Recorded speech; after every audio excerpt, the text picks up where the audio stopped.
Hello everyone and welcome back to Vanijya educator. मैं मुस्कान चौरसिया। आज हम स्टार्ट करने जा रहे हैं एग्रीकल्चर रिफॉर्म। एग्रीकल्चर रिफॉर्म को एग्रेरियन रिफॉर्म्स भी कहते हैं। लास्ट लेक्चर में हमने कवर किया था importance, features and problems of agriculture sector. New books में डायरेक्टली लैंड रिफॉर्म और technical reform, land reform and technical reforms define कर रखा है। आप चाहो तो उस बुक के हिसाब से भी कर सकते हो, आप चाहो तो प्रीवियस ईयर के बुक के हिसाब से भी कर सकते हो। पर्सनली मुझे प्रीवियस ईयर की बुक ज़्यादा ऑर्गेनाइज लगी है। इस साल की बुक रिक्रिएट की गई है, बट कंसेप्ट के बेसिस पे देखें तो उसमें बहुत अच्छे से वेल डिफाइन कर रखा है टॉपिक को। दोनों ही अगर आप बुक को उठाएं तो दोनों ही बुक का सिलेबस सेम है, सिलेबस में कोई चेंज नहीं है। आप दोनों में से किसी भी बुक के अकॉर्डिंगली कवर कर सकते हैं। तो मैं प्रीवियस ईयर के अकॉर्डिंगली आपको एग्रेरियन रिफॉर्म कराऊंगी जो 3 पार्ट्स में डिवाइडेड है। तो बिना टाइम वेस्ट करे हम चलते हैं सीधा अपने टॉपिक पर। एग्रेरियन रिफॉर्म 3 पार्ट्स में डिवाइडेड है। सबसे फर्स्ट पार्ट है हमारा टेक्निकल रिफॉर्म, नेक्स्ट है इंस्टीट्यूशनल को ही हम लैंड रिफॉर्म भी कहते हैं, and next one will be general reform. सबसे पहले हम देखते हैं टेक्निकल रिफॉर्म क्या होता है। टेक्निकल रिफॉर्म में हम HYV टेक्नोलॉजी को लेके आए थे। उसके बेसिस पे हमने अपनी एग्रीकल्चर में चेंजेस लाए थे। रिफॉर्म बेसिकली क्या होता है, चेंजेस होते हैं किसी लॉ में, कोई जो पहले से जो चीज़ें चलती आ रही हैं, हम उसमें जो चेंजेस लाते हैं उसे हम रिफॉर्म कहते हैं।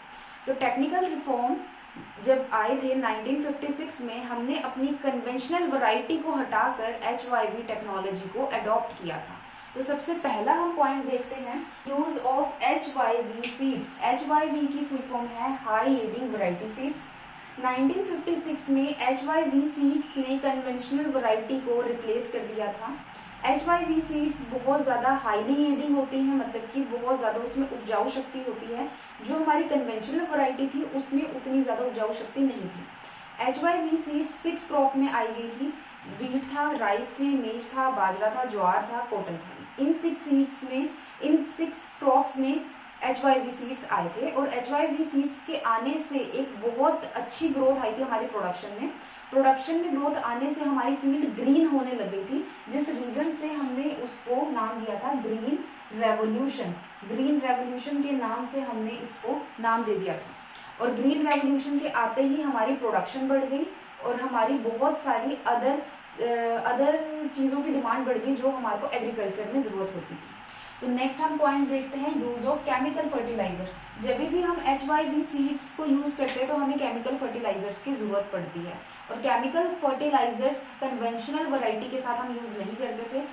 HYV सीड्स के यूज करने से केमिकल फर्टिलाइजर्स की डिमांड भी क्या हो गई थी, बढ़ गई थी, जो 272.2 लाख टन बताई गई है 2018-19 में, जो रिपोर्ट की गई है। नेक्स्ट पॉइंट आता है, use of insecticides and pesticides for crop protection. Crop को प्रोटेक्ट करने के लिए इंसेक्टिसाइड और पेस्टिसाइड्स का यूज किया जाने लगा। 14th central plant protection centre जो था, सेटअप किया गया था क्रॉप्स को प्रोटेक्ट करने के लिए। इंटीग्रेटेड पेस्ट मैनेजमेंट प्रोग्राम को अडॉप्ट किया गया था प्लांट्स को प्रोटेक्ट करने के लिए HYV सीड्स के साथ। नेक्स्ट पॉइंट हमारा आता है scientific farm practice, scientific management farm practice. Scientific management farm practice में क्या था कि जितने भी फार्मर्स थे उन लोगों को बहुत अच्छे से हर चीज़ को एक्सप्लेन किया गया, उनको बताया गया कि किस तरीके से आप अपनी प्रोडक्शन करें, किस तरीके से आप अपनी क्रॉप्स को उगाएं। सबसे पहले उनको बताया गया कि आप अपनी क्रॉप्स को सिलेक्ट करें, आपको कौन सी क्रॉप जो है वो उगानी है, किस क्वालिटी की उगानी है, आपको ये चीज़ पता होनी चाहिए। नेक्स्ट पॉइंट इसमें बताया गया कि साइंटिफिक मेथड में आप ये देखें, जो आपकी लैंड की सॉइल है, क्या वो सॉइल ठीक है आपकी क्रॉप के लिए। अगर वो सॉइल ठीक नहीं है तो आप उसे ठीक कर सकते हैं, और अगर आप नहीं ठीक कर सकते तो आप यहाँ पे कौन सी क्रॉप को उगा सकते हैं, इस चीज़ की भी आपको नॉलेज होनी चाहिए। नेक्स्ट पॉइंट उसमें बताया गया है क्रॉप रोटेशन। आप सिर्फ एक ही क्रॉप को मतलब कि आप एक ही क्रॉप को ना उगाए जाए, आप क्रॉप रोटेशन करें, कुछ टाइम के लिए एक क्रॉप लगाएं, कुछ टाइम के लिए दूसरी क्रॉप लगाएं। नेक्स्ट पॉइंट इन्होंने बताया सिलेक्शन ऑफ सीड्स को सिलेक्ट करना बहुत जरूरी है। आपको कन्वेंशनल वैरायटी यूज करनी चाहिए या फिर HYV सीड्स यूज करने चाहिए। नेक्स्ट था इसमें point, use of fertiliser beside other. Fertilisers का यूज करें एज कम्पेयर टू अदर खाद एंड ऑल।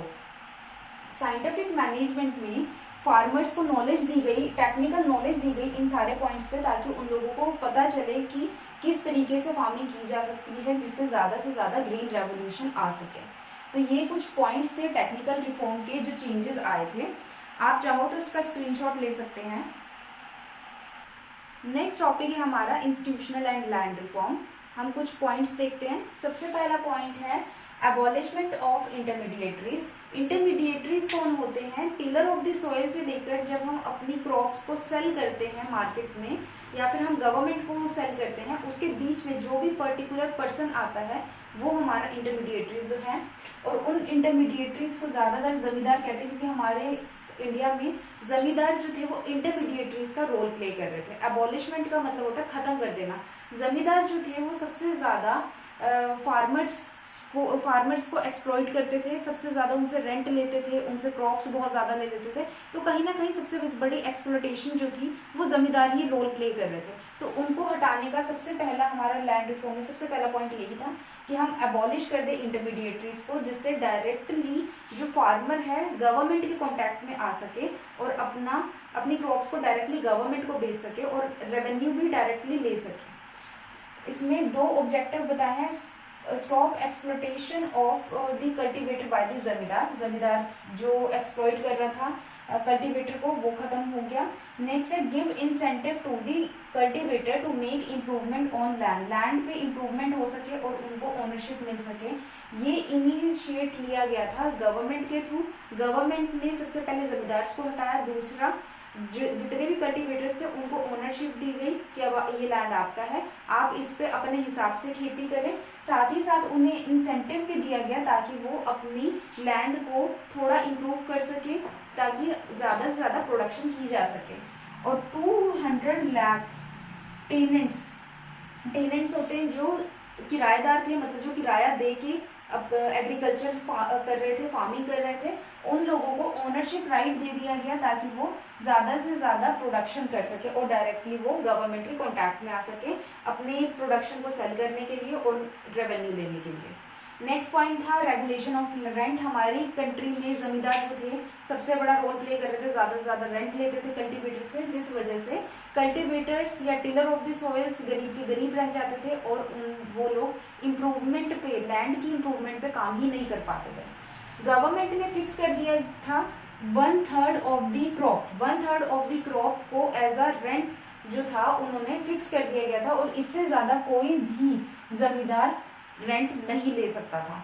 नेक्स्ट पॉइंट था सीलिंग ऑफ लैंड होल्डिंग की सीलिंग का मतलब क्या? फिक्स कर देना, लैंड का हिस्सा फिक्स कर दिया गया था। पहले जो थे जमींदार कैसे बनता है? जमींदार बनता बहुत ज़्यादा लैंड, जब किसी पर्टिकुलर पर्सन के पास बहुत ज़्यादा लैंड की ओनरशिप होती है तो वो जमींदार बन जाता है, बहुत बड़ा जमींदार बन जाता है। अब वो लोग क्या करते थे? वो लोग डोमिनेंस करते थे, डोमिनेटिंग नेचर लेके आते थे। तो वहाँ पे गवर्नमेंट आई, गवर्नमेंट ने क्या किया? लैंड को अपने पास ऑक्यूपाई की, फिर उसके बाद उन्होंने सबको अलॉट किया लैंड अलॉट किया गया एक इंडिविजुअल और एक फैमिली, इंडिविजुअल या फैमिली को उनकी रिक्वायरमेंट के हिसाब से उनको लैंड जो था वो दे दिया गया, मैक्सिमम लिमिट फिक्स कर दी गई। रिमेनिंग जो सरप्लस लैंड रह गया था वो गवर्नमेंट ने अपनी कस्टडी में रखा और वो स्मॉल फार्मर को वो रीडिस्ट्रीब्यूट कर रहे थे, जिससे कि एक इक्वालिटी बनी रहे हमारी इकोनॉमी में। तो ये सीलिंग ऑफ लैंड होल्डिंग लेके आए थे। एक नेक्स्ट हमारा पॉइंट है consolidation of holding. Consolidation of holding का मतलब क्या होता है? कंसोलिडेशन यानी कि एक फार्मर है, सपोज उसकी अलग अलग जगह लैंड है, उन अलग अलग जगह अगर वो लैंड में एक ही क्रॉप्स को उगाएगा तो उसकी कॉस्ट ऑफ प्रोडक्शन बहुत ज़्यादा बढ़ जाएगी। उस कॉस्ट ऑफ प्रोडक्शन को कम करने के लिए गवर्नमेंट आई, गवर्नमेंट ने जो 2 या 3 और उनके लैंड पड़ी हुई है जितना हिस्सा है उन सबको मिलाकर एक जगह पे उतना बड़ा एरिया दे दिया ताकि आप वहाँ पे अपनी क्रॉप जो है वो उगाओ और क्रॉप प्रोडक्शन करो, जिससे क्या है कि कॉस्ट ऑफ प्रोडक्शन क्या हो जाएगी? कम हो जाएगी। तो ये कंसोलिडेशन ऑफ होल्डिंग होता है। कंसोलिडेशन ऑफ होल्डिंग के आने से कॉस्ट ऑफ प्रोडक्शन क्या होगी? रिड्यूस हो गई। और एफिशिएंसी बढ़ गई, एफिशिएंसी यानी कि प्रोडक्शन बढ़ गई। 2004 में more than 1633 lakh hectare of land consolidate किया गया। जो ऐसे फार्मर्स थे, स्मॉल फार्मर्स होते, अलग अलग जगह लैंड ले लेते हैं, अलग अलग जगह लैंड लेने से उनकी कॉस्ट ऑफ प्रोडक्शन बढ़ रही थी और उनका काम भी बहुत ज़्यादा बढ़ रहा था, जाने आने का खर्चा और भी बहुत सारी चीज़ें बढ़ रही थी, तो इन सब चीज़ों को कंसोलिडेट किया गया। नेक्स्ट पॉइंट आती है कोऑपरेटिव फार्मिंग। कोऑपरेटिव फार्मिंग में स्मॉल फार्मर्स मिलकर एक साथ जाकर मार्केट में बार्गेनिंग करते थे इनपुट लेने के लिए, इनपुट लेते थे कम रेट पर और अपना आउटपुट भी साथ ही जाते थे बेचने, वो आउटपुट बेचते थे ज़्यादा रेट पर। सपोज हम एक एग्जांपल लेते हैं, हमारा एक एरिया है, एरिया में बहुत सारे लोग वीट प्रोड्यूस कर रहे हैं, तो एक स्मॉल फार्मर अगर वीट बेचने जाएगा तो उसको रेट कम मिलेगा, लेकिन ये सारे के सारे फार्मर्स जो हैं वो वीट ही प्रोड्यूस कर रहे हैं, तो वो सारे के सारे एक साथ मिलकर अपनी सारी प्रोडक्शन को एक साथ लेके जाए मार्केट में, तो वो बार्गेनिंग ज़्यादा कर सकते हैं, ज़्यादा रेट पर बेच सकते हैं। इसी तरीके से जब वो सीड्स खरीदने जाएं तब भी वो साथ ही जाएंगे और ज़्यादा सीड्स खरीदेंगे तो कम रेट पर उनको ज़्यादा सीड्स अवेलेबल हो जाएंगे। इसे हम कोऑपरेटिव फार्मिंग कहते हैं।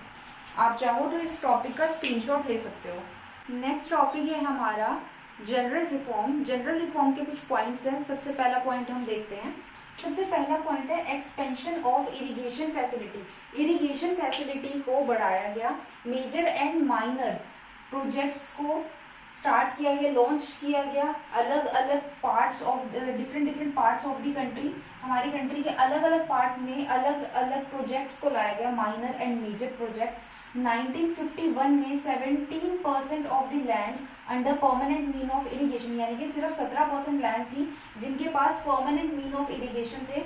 आज 45% हो गए हैं ये, 17% से बढ़कर। इरिगेशन फैसिलिटीज़ नहीं थी। इरिगेशन फैसिलिटीज़ होती है जो सिंचाई करने के लिए हमें जो जिन जिन चीज़ों की ज़रूरत होती है, लाइक उसमें हमारी वाटर फैसिलिटीज़ आ जाती है, इलेक्ट्रिसिटी आ जाती है, बहुत सारी हाइड्रल फैसिलिटी आ जाती है। प्रोजेक्ट्स के लगने से, जब कोई भी प्रोजेक्ट आता है, प्रोजेक्ट के आने से गवर्नमेंट जब प्रोजेक्ट्स अपने लेके आती है तो कहीं ना कहीं हमारी डेवलपमेंट होती है, एग्रीकल्चर में भी, लैंड की क्वालिटी में भी, और बहुत सारी अदर फैसिलिटीज़ को लेके आती है सरकार, तो उससे स्मॉल फार्मर्स को भी बहुत बेनिफिट मिलता है। नेक्स्ट पॉइंट आता है हमारा प्रोविजन ऑफ क्रेडिट। 1951 यानी कि 19 आफ्टर इंडिपेंडेंस हमारी कंट्री में क्रेडिट फैसिलिटीज़ नहीं थी। ज़्यादातर फार्मर्स जो थे ज़मींदार के ऊपर डिपेंड रहते थे क्रेडिट के लिए। हमारी कंट्री में कुछ क्रेडिट फैसिलिटी के लिए कुछ इंस्टीट्यूशन खोले गए थे उस टाइम, लेकिन हमारे जो फार्मर्स थे उनके पास डॉक्यूमेंटेशन पूरी नहीं हो पाती थी, वो लोग इंस्टीट्यूशन से क्रेडिट नहीं ले पाते थे। इस सिचुएशन को ख़त्म करने के लिए गवर्नमेंट अलग अलग तरीके के इंस्टीट्यूट्स लेके आई, cooperative society, regional development bank, regional rural bank, commercial bank, जो फार्मिंग के लिए लो रेट ऑफ इंटरेस्ट पर लोन दिया करता था या क्रेडिट दिया करता था। स्पेशली एक बैंक है जिसे हम नबार्ड कहते हैं। 1982 में नबार्ड आया था। नबार्ड की फुल फॉर्म है national bank for agriculture and rural development. ये बैंक जो है नेशनल लेवल पर क्रेडिट प्रोवाइड करता है फार्मर्स को लो रेट ऑफ इंटरेस्ट पे, और भी बहुत सारी एग्रीकल्चर की फैसिलिटीज़ प्रोवाइड करता है, बहुत सारी अलग अलग प्रोजेक्ट्स में हेल्प करता है नबार्ड। नेक्स्ट पॉइंट है हमारा regulated market and cooperative market society. Regulated market क्या होता है? जब 1951 के टाइम पे, जब आफ्टर इंडिपेंडेंस हमारी कंट्री में मार्केट जो थी वो बहुत दूर होती थी। फार्मर्स एक जगह में है, सपोज आप जिस भी सिटी में रहते हैं वहाँ पे बहुत बड़ी सिटी होती है, सिटी में एक ही मार्केट है जहाँ पे फार्मर्स को अपना अनाज बेचने जाना पड़ता है, वो बहुत दूर पड़ता था।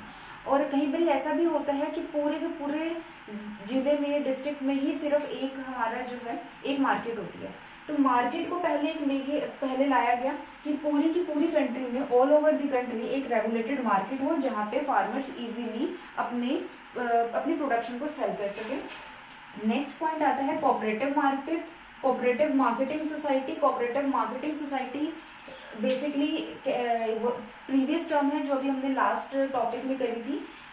स्मॉल फार्मर्स अगर इनपुट लेने जाते हैं यानी कि सीड्स खरीदने जाते हैं, फर्टिलाइजर्स, इंसेक्टिसाइड, पेस्टिसाइड, तो उन लोगों को ज़्यादा रेट लगेगा। अगर कलेक्ट होके ज़्यादा सारे फार्मर्स इकट्ठे ज़्यादा इनपुट खरीदेंगे यानी कि सीड्स वगैरह खरीदेंगे तो उनको कम रेट पर ज़्यादा सीड्स मिल जाएंगे। इसी तरीके से जब वो अपनी प्रोडक्शन को सेल करने जाएंगे, ज़्यादा फार्मर्स होंगे, ज़्यादा उनके पास प्रोडक्शन होगी, तो वो ज़्यादा रेट पर अपनी प्रोडक्शन को सेल कर सकते हैं। इसे हम कहते हैं कोऑपरेटिव मार्केट। तो कोऑपरेटिव मार्केट को भी लाया गया। नेक्स्ट पॉइंट आता है price support policy. Price support policy यानी कि MSP, minimum price support policy यानी कि मिनिमम सपोर्ट प्राइस पॉलिसी को लाया गया। इसको लाने से फार्मर की जो रेवेन्यू है, रेवेन्यू में एक राइज आया। राइज कैसे आया? गवर्नमेंट ने एक प्राइस को क्या किया, सेट कर दिया गया, मिनिमम सपोर्ट प्राइस, यानी कि इतने प्राइस से कम आप नहीं दे सकते हो।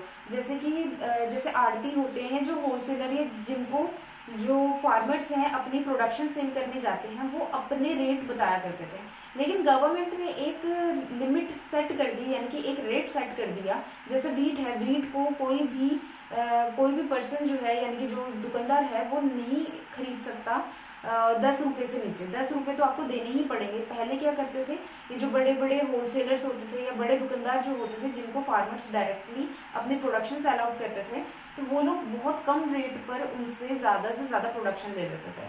तो गवर्नमेंट ने फार्मर के इंटरेस्ट को प्रोटेक्ट करते हुए मिनिमम सपोर्ट प्राइस को लाया गया, यानी कि minimum support price policy MSP को लाया गया, ताकि फार्मर्स जो हैं वो प्रोटेक्ट हो सकें।